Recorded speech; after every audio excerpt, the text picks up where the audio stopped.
Welcome to Craft Chat Chronicles, the go-to podcast for tips on crafting best-selling fiction. Here at Craft Chat Chronicles, we bring you expert interviews, insights, and tips on writing, publishing, and marketing. For workshops, show notes, and more information, visit jdmyall.com. Episode 11 of Craft Chat Chronicles, we have Disney author Emma Theriault. Emma has written Rebel Rose, which is a Beauty and the Beast novel for Disney. In this episode, she talks writing IP for Disney. She talks her publishing journey and gives you a lot of valuable insight on writing and publishing. And she discusses her new novel, A Lady Would Know Better. Welcome, Emma, and enjoy, everyone. How are you? Doing good. How about yourself? So tell me a little bit about your writing journey. I signed with my first agent in 2016. So that was ages ago now. And we went on sub pretty quickly with a YA fantasy.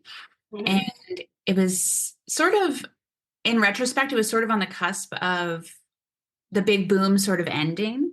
So I think we went in with like stars in our eyes and, sort of big expectations for what it could do. And it got a lot of interest, but ultimately it didn't sell. So, we got an offer for like a digital deal from like a really big editor, but that just wasn't what me or my agent envisioned for the book. So we were like, okay, let's pivot. Let's do something different. And I had another book sort of die on sub. So it's been a bit of a journey, but then with Rebel Rose, my debut, which came out a couple of years ago, it was actually an audition situation. So it was an IP project. My agent got an email, a pitch from the editor at Disney and asked if I was interested in auditioning for it. And I didn't think I would get it. I was interested, of course, but I thought it would be more of a learning experience. Like, this is how you pitch, a project on proposal and stuff like that. And I thought it would be fun. Because, usually these flashy IP projects go to people like Sarah J. Maas or like somebody with an existing following. So I did not anticipate actually getting it, and then found out that I got it and had to very quickly write a book, which was not how I've written books in the past. So yeah, so that came out in November 2020. So obviously that was a bit of a different experience than your average debut experience back in 2020. And, I was given all of these opportunities that didn't end up working out because of the pandemic. So it was a different kind of learning experience. What was it like doing the IP project with Disney? Are they very strict with the outline? Do you have some input in it? How does that work? No, I went in assuming that I'd be very restricted and very much tied to an outline or to a vision that, maybe wouldn't be mine. And I thought that would be a learning experience too, like how to write, not necessarily the story that I'm passionate about, but from the start, when I got the pitch, if you're not familiar, it's a story about Belle after the Happily Ever After. And the pitch was Belle after the French Revolution. And I studied history, so I'm a bit of a history nerd. So I went into the project asking if I could change the pitch, because to me, the more interesting story would be just before the French Revolution and how Belle and the Beast react to it. So my agent at the time was like, I'm not sure that they'll be into changing the pitch, but I'll ask. And I was like, yeah, please do. Like, I'll do it either way, but could I just see if they're open to this? And they were right away. So I auditioned with something that was already different from what they had asked for. Taking a bit of a risk there, but I just knew that it was a more interesting story to tell. So I did everything I could to write a story that I thought would appeal to them, but also worked for me. And yeah, so when they chose it, I didn't know if they'd, come out with a binder of like, you have to do all of this and it has to follow these really strict orders. But no, I was sort of given the opportunity to write the outline myself. Like my editor was like, I can write an outline, or you can write an outline, or we can, whatever. So I think that in a different circumstance, I would have loved her input, but I had a really clear vision from the start of how I wanted to write this book. Mhm. And I wrote the outline. She approved of it, obviously. Like we went back and forth, and it was more like a normal editor agent or editor author relationship in Mhm. that, she read what I wrote, she had her input, and I never dealt with anybody larger than my editor. I'm sure that it went through approvals that I don't know about, but it was so much more freedom than I thought, and I'm just so happy. It was a great collaborative process. I love that. So what was the 2020 debut? What did that feel like? Because I know it was hard in the pandemic and lots of people talked about 2020 debuts, but I hadn't really had the experience of speaking to someone who lived it yet. Yes, yeah. It was certainly trial by fire. I went into the year quite excited. So in January, I was starting to get all these emails like they were going to send me to Book Expo. It was going to be this big splashy experience that I had been dreaming of for I signed with my agent in 2016. So I've long wanted that kind of journey. Mhm. And so I was elated, like I can't believe I'm going to get this opportunity. And then of course it didn't happen. I remember getting an email from my agency, probably in early March, late February, early March, where we sort of knew that it was starting, and it was a very professional email, and it was like, it's up to you if you want to do these things. Like we didn't know how big it was going to be yet, and they were just sort of like, you can do stuff, but like you don't have to. And I was still, I was very ignorant still, and was like, no, I want to do whatever I can for this book. Like I'm willing to take the risk. And then of course everything shut down, rightfully so, of course. So I wasn't able to do those things. So we really had to pivot. And bookstores were mercifully open again by November. So I know that a lot of debuts who came before me didn't even get to go into a bookstore and look at their books, which would have been like particularly painful. But no, I went in with my Beauty and the Beast mask on. I got to hold my book the day it came out. So I'm so grateful for that. And I'm also grateful that we got to do these, we did virtual events. So I did one with Victoria Aveyard, my friend, and then I did another one with Danielle Clayton, who is just so amazing. So it's just super cool in that way that I don't think I would have had the opportunity to do events with authors like that in the real world. Like if we had I live in Canada, so it's a bit of an ask to get to people to come to me. So that was like a silver lining, and it's made it so that going forward, I'm going to make sure to always do virtual events alongside my in-person events because it's so much more accessible for everybody. And I'd love to just reach as many people as possible. So I love that. You mentioned your agent. What agent and agency are you in? okay, so this was with my old agent. I was with Susie Townsend at New Leaf, and then I pivoted again. My journey is all about pivoting. When we tried to sell more YA fantasy, and it wasn't really working. And during the year of my debut, so during the height of COVID, I couldn't really read YA. I was like, I can't get my headspace there. So I read probably 70 plus romance novels in a row. And historical romance in particular. So I decided I wanted to write one. And then it just made sense with my old agent. Like she wasn't really working in that realm of publishing anymore. So we amicably parted ways, but I signed with my new agents, Carrie Pistrito and Katie Gasandi at Laura Dale Literary Agency. And they represent my books going forward, and they loved my historical romance. So we're working on other stuff too, which is great. Now, how did you find her? Did you find her through the slush pile or was there a referral? So when I was querying again, so the first time I queried, I didn't actually query. Susie had reached out to me, so I got to avoid that altogether. So I thought, I'm so glad I never have to query. But then How did she find you? yeah, of course I did have to in the end. So I had several referrals for a bunch of really great agents, and I connected with a lot of them.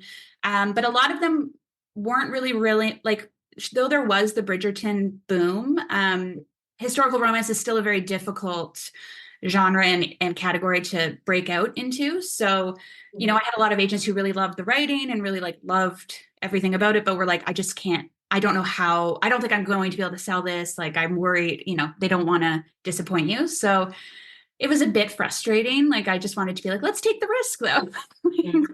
I'm willing to, I've faced rejections for a long time now, but so I had already mentally moved on, I think, because that's what you do, right? When you face years and years of rejection, you're very good at being like, okay, moving on. Time to pivot again. But I got the email from Carrie, and she had said that she had been looking for a project to rep with Katie, because Katie was a newer agent at the agency, and that they both loved mine, and would I be willing to work with them both? And I was like, of course, like that sounds wonderful. So, you've got Carrie with like the experience and, the relationships with editors and the publishing industry and stuff, and knowledge. And then Katie is just like young and excited. Not that she needs to be young. I don't mean no ageism here. I just mean new into the industry. And so it was the best of both worlds for them. And so, it happened over a couple of months, but obviously anybody who's ever queried knows that it's very torturous. And I used to think that sub was the worst, but I think querying might be a little tiny bit worse, because when you're on sub, you at least know you've got somebody on your side in the industry, like your agent. But when you're querying, you're just adrift. So it was a annoying process, but I'm glad it got me where I am. That's cool. So back to the Disney, it was a flat fee.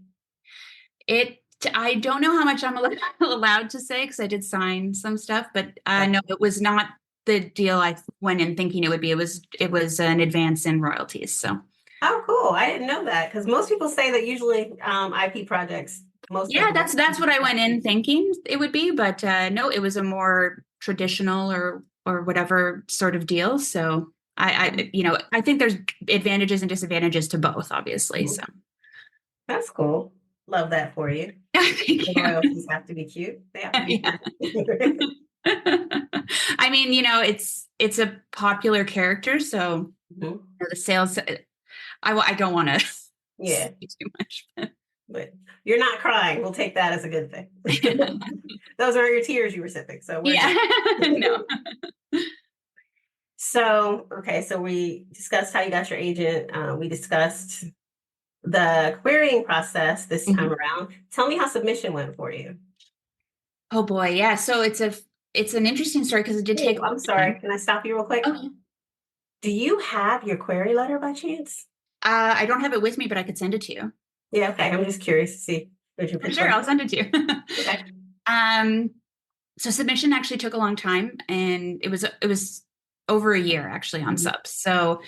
I didn't go into it expecting it to be fast, given my previous experience with sub. And it was a lot of the same sorts of responses that I got when querying, where people love it. But, just because Bridgerton's doing well doesn't mean historical romance is this hot genre that everybody wants to get their hands on. So, some frustrating passes. But with my we didn't end up sending it to the editor who bought it until this fall, because my agents had a meeting with Entangled where they were sort of discussing, not me, but what they've got, what they're looking for going forward. And somebody mentioned that my editor Erin is looking for historical romance, so my agents jumped on that. And then it was a super quick process once that happened. So even though it took a really long time, it was fast in the end. I went into Christmas knowing that an offer would be coming in January. And then we've announced, we have a full cover, and it's going to come out in January. So it's so much faster than my previous experience, where I auditioned in 2018 and it didn't come out until the end of 2020. Now it's boom, boom, boom. I didn't think I'd have a book out next year because of the timelines we're normally working with. And then all of a sudden I have one coming out in January. So so it was fast, fun. I'm really excited. I love the whole team. Everybody at Entangled is super, super driven, super excited about romance. So love that. What are your plans for launch and all that stuff? Well, so I'm a bookseller, so part-time. So I think I'm going to do a launch at my bookstore, which will be very fun. It's it's small, but I love it. So, but I was actually just discussing, there's a bookish content creator that I'm friends with on Instagram. And she was actually reaching out to me today being I want to do a panel of romance authors from Ottawa, because although we're we're not small, there's a million people here, but we're not New York, or like where all these like authors sort of gather. But there are actually quite a few romance authors. So I think we're going to try to time some sort of romance panel with all of us around then. Mm-hmm. So that'll be really fun. Like we've got Ruby Barrett, we've got Maggie North, who's about to debut. So we've got Amy Lee, who's amazing. So yeah, it would be really fun to be able to tie a couple of different events. Like I haven't talked to my publicity team yet. That's later this month, but I would love to do any sort of convention. Like they look so fun. I would do an event in Toronto would be really cool because it's close enough that I can take the train and there's like a wider audience there. So yeah, I'm open to anything. I'd love to meet readers. That's been a thing that obviously if you debuted during the pandemic, you didn't really get to do. So it's like you feel like you missed out on a pretty like important and special part of an author's journey. So I'll be grateful for anything I get to do. Have you started any swag or anything like that yet? Not yet, but I know I'm going to definitely want to get some bookmarks. And now that I've got a cover and have seen it, like I'm hoping that I get to use elements of it because it's just so cute. And it's like a cute animated romance cover and I just love it. It's the cover of my dreams. So I am going to definitely do stuff. It's hard to do anything bigger than a bookmark in Canada because once you start mailing those, pins out or stuff like that, it gets really expensive. Okay, so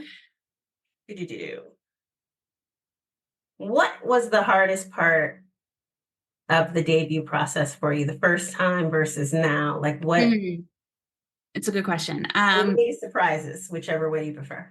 Yeah. So I think, zooming out from the pandemic and stuff like that, I try not to tie it to that because that was difficult in its own way. But I think it's realizing the things you can control versus the things you have absolutely no control over.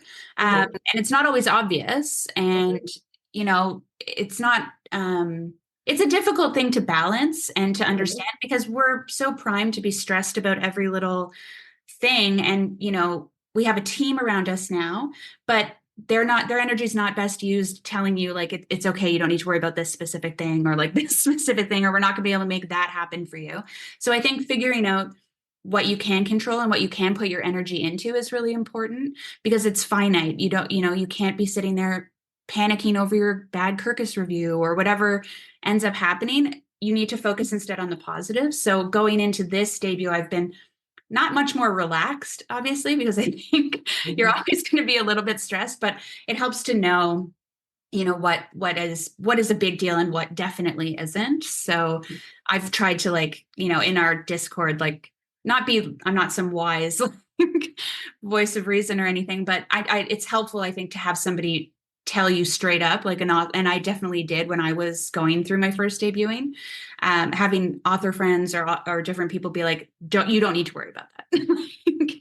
That is not worth getting stressed out over. And here's the things that are before I had my newsletter, I was like, okay, should I be doing this? Should I be doing this? Like now that I have this book coming out next year, and Martha Waters, another romance author, was like, you don't need to do anything. Like you don't even have a cover. I didn't even have pre-order links at the time. Like she was like, you're not actually missing out on anything. You're not, you can just dial it back. And then I was like, what about a newsletter? And she was like, actually, that would be fine. Like, that's perfect because start gathering people now. Sure.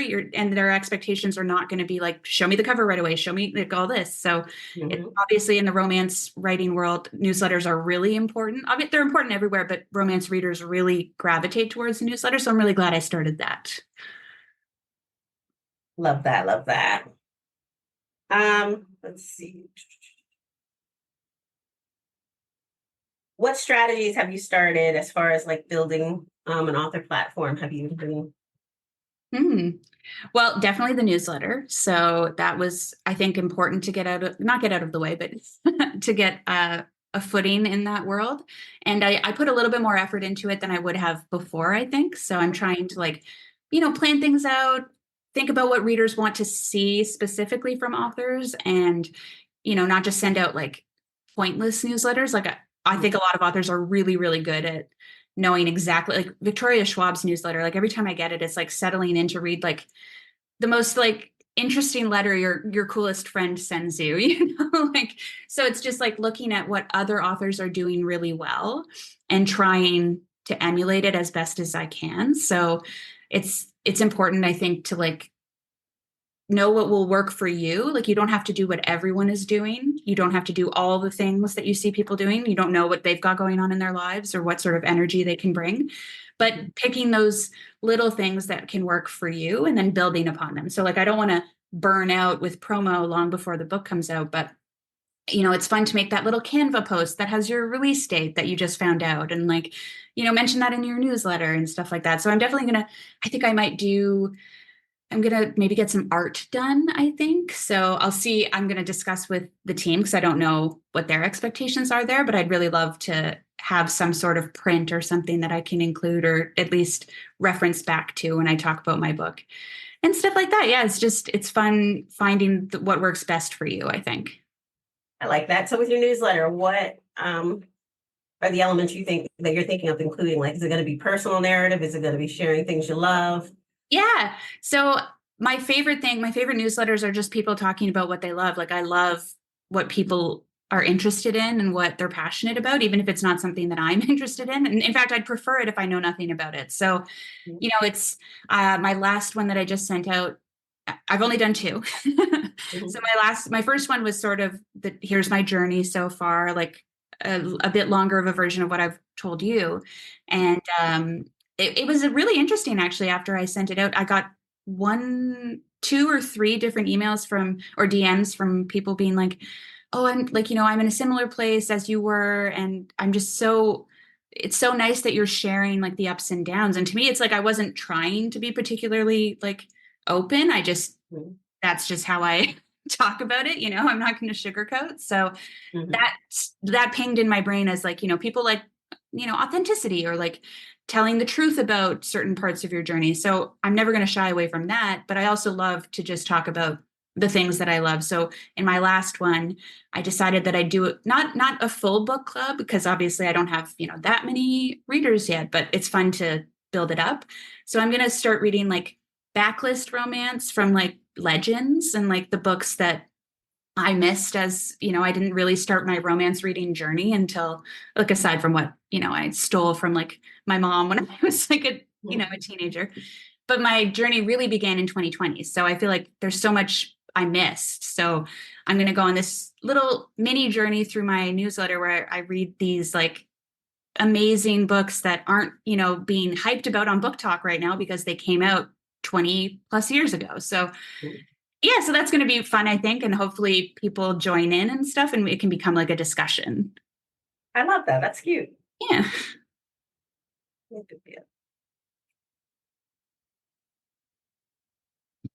What do you think you did right that helps you break in and become the novelist and twice debut that you are?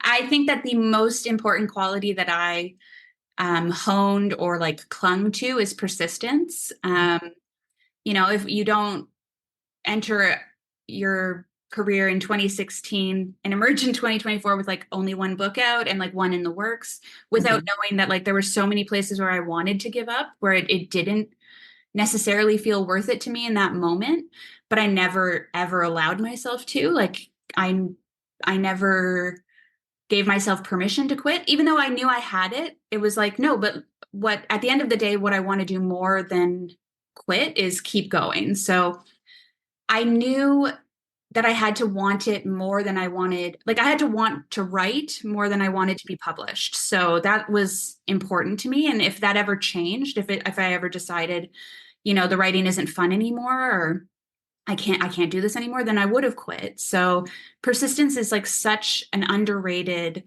quality, I think, to have in this industry and to any creative industry, because there's so many no's along the way. There's so much that can derail a career. So yeah, it's just deciding it's worth it to keep going and that you are passionate about what you're doing. So every time I've talked about it with friends, like, or with readers, that's what I say. Like, if you have to want it so bad that you don't mind the hard parts.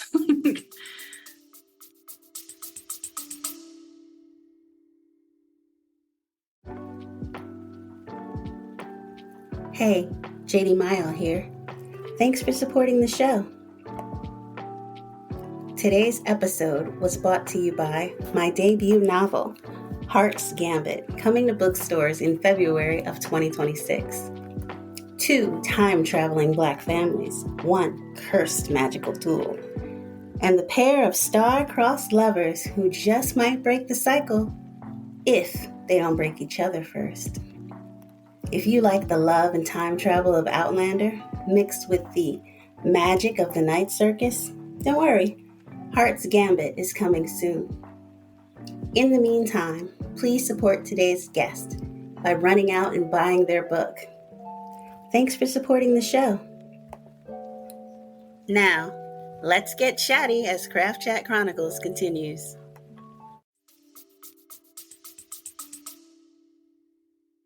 What are the core elements of a successful novel? Like, what do you think makes a good book? I think that the most important is not necessarily your craft on a prose level. It's the inability for a reader to put a book down, and you can't really teach that. You can get better at it, of course, like once you're an author who's getting feedback and stuff like that. But it's such an ineffable quality, like people love to complain about some of these really popular book talk books because they're not well written. But what I think that a lot of people don't realize is that there's so much more to writing than just having beautiful prose. And those authors are succeeding at a really difficult part of writing. And that's hooking readers from the start and like not letting them let go until the end. So if that's something that I can improve upon, I would love to improve upon that, because you can't teach it. I don't think it's like you need to read a lot to try to break down what they're doing right. And at the end of the day, these are just authors for whom that talent is like a very natural part of their process, I think. I love that. What makes a good villain? What makes a good villain? Or antagonist? Yeah. I think, it's cliche at this point, but it's that they're not the villain in their own story. Like their drive is so compelling, and it's almost that you want to be able to understand the villain. You're not supporting them, but I love a villain where I'm reading it and I'm like, yes, like this makes sense. This is earned. This sort of like antagonism between the characters is believable. So you want a real person or creature or whatever. But they have to like earn their villainy. So I love it when it makes sense. So a cartoonish villain is not my favorite type of villain, but obviously they have their place as well. And what makes a good protagonist? Somebody that you can't let go of. I don't like Susie Townsend, my old agent, always says that she'll follow a good character anywhere. And I think that that's just such a true sentiment for any reader who's ever enjoyed a book. Like, you can be sitting there and you can be terrified of where we might end up, or, like just dreading what could come, but you're like, no, I'm with this character. I'll go anywhere with them. Like, that's just, I would be on this journey with them if I could.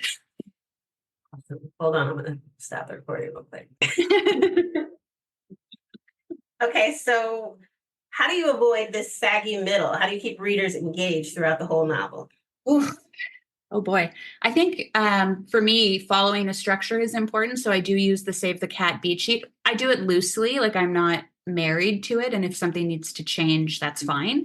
But that's helped me in the past. And I think that a lot of writers just naturally write using like a mental beat sheet. Like the first time I encountered Save the Cat was when I was writing the very first book we tried to sell. And I had already written like half or, 2/3 of it. And so when I was going through the beat sheet, I realized I had hit a lot of those notes already. So it's like it can be a very natural process, but it's a great thing to hold your hand to, because, writing a book is hard. And like, I never learned how to do it. Like I did go to my high school was an arts high school and I went for writing, but nobody can teach you in high school or like even some university programs like how to sit down and write a novel, because it's such a personal experience. So I think Save the Cat was great for me, but I know a lot of authors who use like the 5-act structure or like 3-act structure. So it's not leaning on these things, but it's using them when it can be helpful. So if you're in a point with the sagging middle and you're like, what am I supposed to do next? I think that finding that corresponding thing and Save the Cat. And you can twist it too. You don't have to follow it exactly.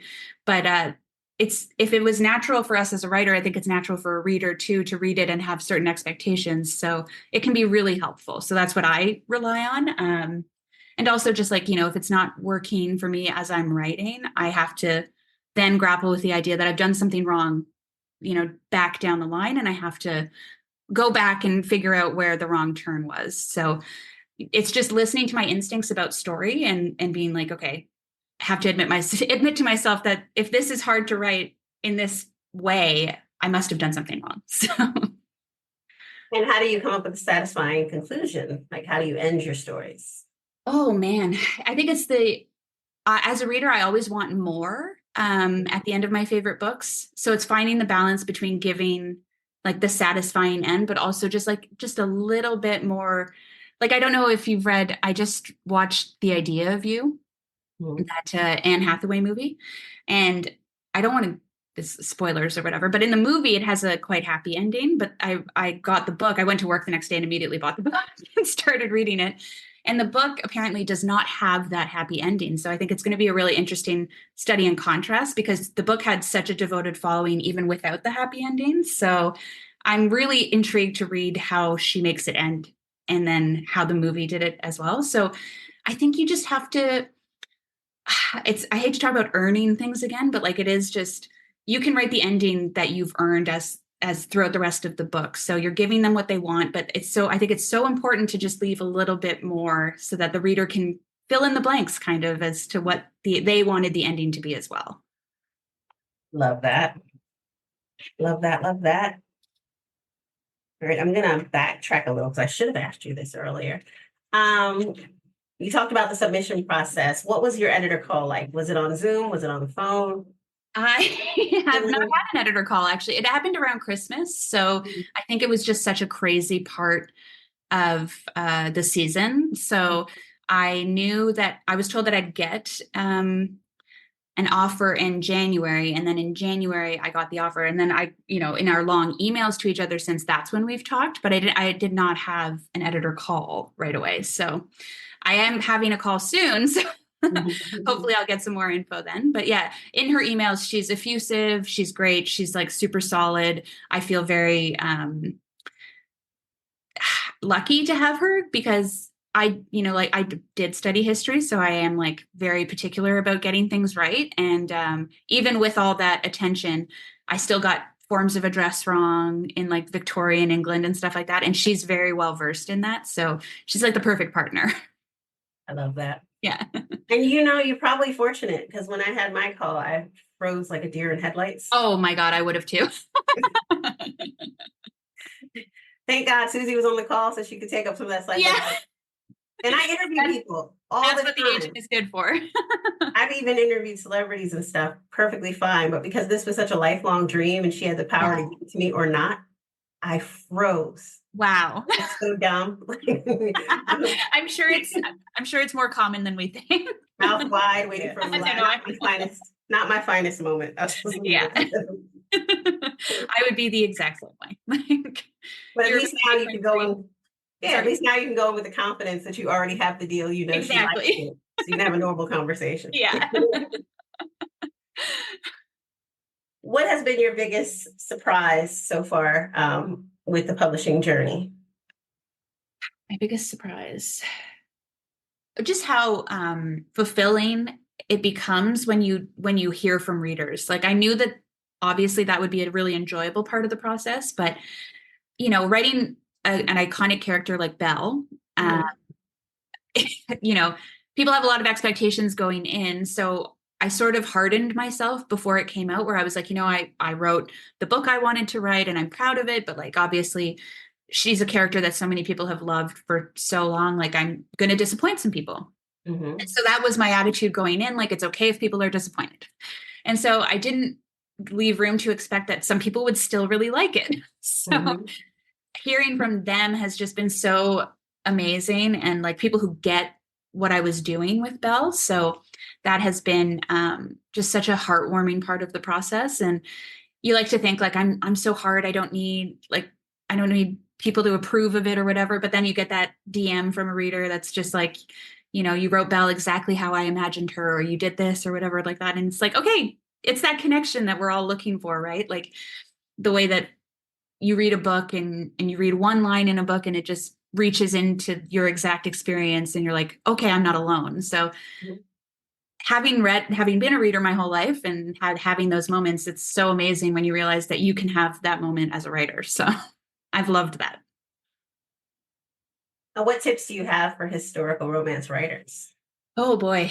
Okay, well, I think the biggest one is that you have to have more than one idea because romance readers are voracious. So my book deal is a 3-book deal because it's in the same vein as Bridgerton. It's going to follow the siblings in a family. And yeah, so it's such a vibrant and like excited community that you're going to want to read a lot of romance, like in every subgenre, contemporary, sci-fi, like everything. Get your footing in it. So I think that, when I read 70 plus in a row, like that was like my education in it really quick. And I was only really able to do that because of the pandemic. So small silver lining. And to just like, it's such a beautiful community that I think you need to put yourself out there so early with other writers of romance because they're your peers. And with romance, with the events, the signings, the things like that, like you find your community there. And just reaching out to people that you admire and respect. Like I can't believe some of the people that I consider friends now after reading their gorgeous, beautiful books. So it's really a community-based genre and category. So with readers and writers. So, I've been looking at conventions now, just sort of getting an idea of them. And it's amazing how they come together and they'll bring hundreds of authors in and thousands of readers. And it's just so different. It's not different from YA. It's just,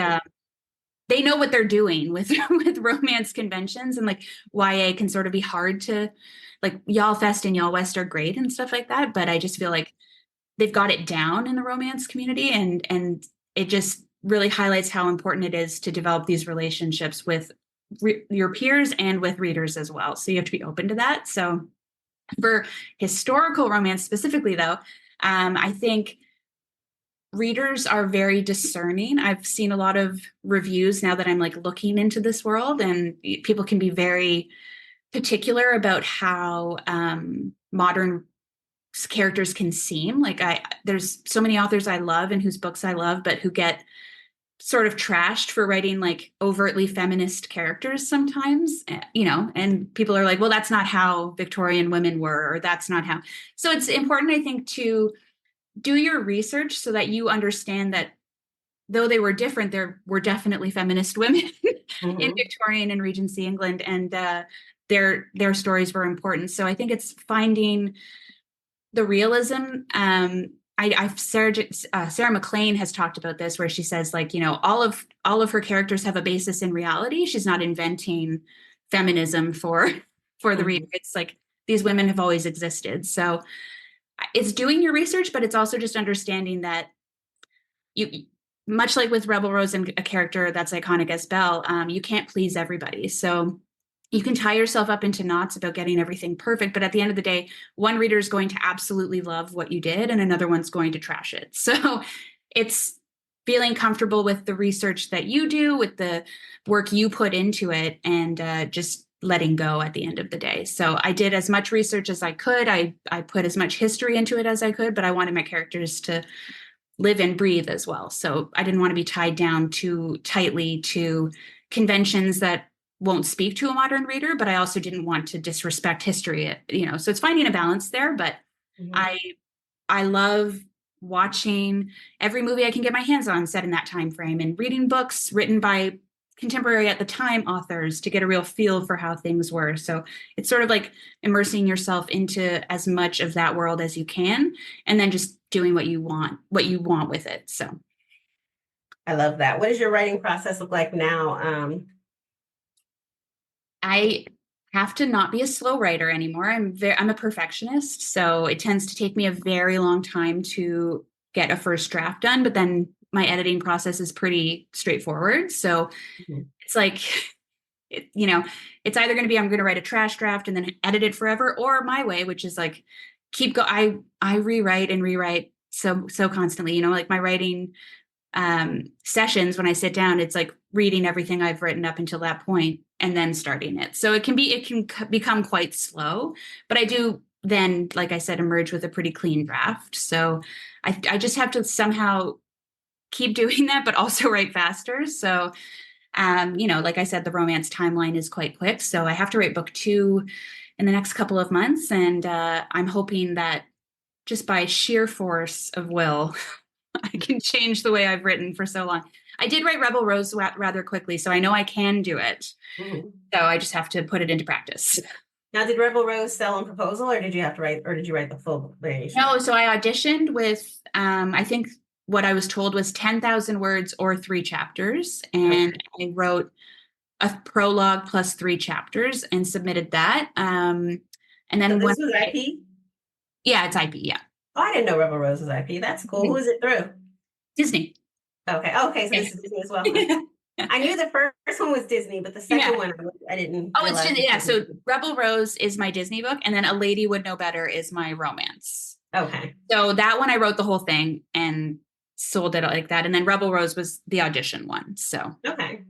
Yeah. But this one, no, the historical romance, I wrote the whole thing, and then I had pretty extensive pitches for books 2 and 3. And then that's why I think they bought all 3. But in a perfect world, I'll be able to write all the siblings in the series, and that would be 6 books. So we'll see. That's awesome. Thank you. Love it, love it, love it. So you're loving the Disney life right now, which is a good thing. It came out a while ago. So we do have, since mine came out first, we've had a Mulan book in the same series by Livia Blackburn. And Alexandra Manier wrote the Jasmine book, which came out last year. And this year, Sarah Rash it's already done, obviously, but her Sleeping Beauty book is coming out. So hopefully I'll get to write more in the series, but, it's out of my hands. But I definitely have ideas. Out of curiosity, and you cannot answer if you can't answer, do they give you guys any theme park perks? Like, do you get free tickets? No. I wish. Alex got to do a fun event last year where she spoke at Disney World. So, I think there's stuff like that. But that's cool. I've never been to Disney World or Land. So maybe I'll email my editor if I'm ever planning to go. Be like, hey, any chance? Yeah, no, I wish. Which is easier for you, writing an original idea or doing IP where they provide the idea? Original for sure, because with the IP, even though I was able to change it so much to what I envisioned the story being, it's still, at the end of the day, it's not my characters. It's not, I did get to write new characters, obviously, in the book. And so there was like the opportunity to be creative and original in that way. But yeah, at the end of the day, it's like a tale as old as time. I didn't invent it. So I do love writing my own books, but writing IP was such a fun challenge that I have nothing against it and would definitely do it again. But what's interesting is that I've never written fan fiction. So I never did. I never read it growing up. I didn't write it. I'm a little bit too married to the idea that the author is the only one that can tell me about these characters. But I respect it immensely. And I know that it's been such a pivotal part of a lot of people's writing journeys, has been writing fanfic first. And then obviously it's pretty funny to me that my first published novel is essentially sanctioned fan fiction. So, I'm sorry. Go ahead. I was just going to say what's funny too is how common IP is. Yeah. But most people don't realize that it's like a part of publishing, but it's how a lot of authors break in. Oh, absolutely. Yeah. And not even, it's not even characters that we know. It's like in-house IP where the editor comes up with an idea and then an author. Yeah. So it's very cool, I think. Whatever opportunity you can take to break into the industry, I think is a great one. Exactly. Just yesterday, I interviewed an author who her book is getting made into a Netflix series, and it was IP. And she has like tons and tons of books now. So, exactly. You wouldn't have known that, it's IP, but she was saying that IP has helped her keep the lights on because she does her original ideas, but she does IP every year she's doing book. Amazing. Yeah. No, I had such a great experience. And like, it was only, I think, through the uncertainties of the pandemic that really like slowed us down a little bit. Like we had to delay book 2 and stuff like that with the series. So I would love to write more for it. So it really depends on if people keep reading the series. So and it's been the cool thing is that it's been translated in so many different languages, and it's gone on a journey that I don't know that my first book, if it wasn't IP, would have gone on. So that's a really cool thing too, is like hearing from Portuguese readers and Spanish readers, French readers, German readers. So that's really fun as well. What would you like to talk about that we haven't covered? I think you've done a really great job. So I don't know that there's anything that we haven't discussed. It's been a great interview. So, well, I mean, not that it's part of the interview, but I'd love to know, like, what's your book about? My book it's YA. It's Okay. a romantasy. Ooh. And it's like it's got time travel. It's like Outlander meets the Night Circus, and it's these. Oh my God, those are amazing comps. Yeah, these two warring magical families and stuff like that. Oh, what's the title?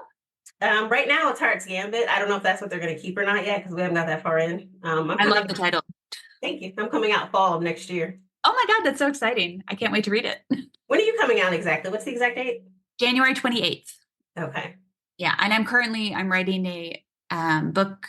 Well, I'm writing a proposal, and we're going to go out on proposal with a romantasy. So fingers crossed, but an adult one. So yay, romantasy seems to be very hot right now.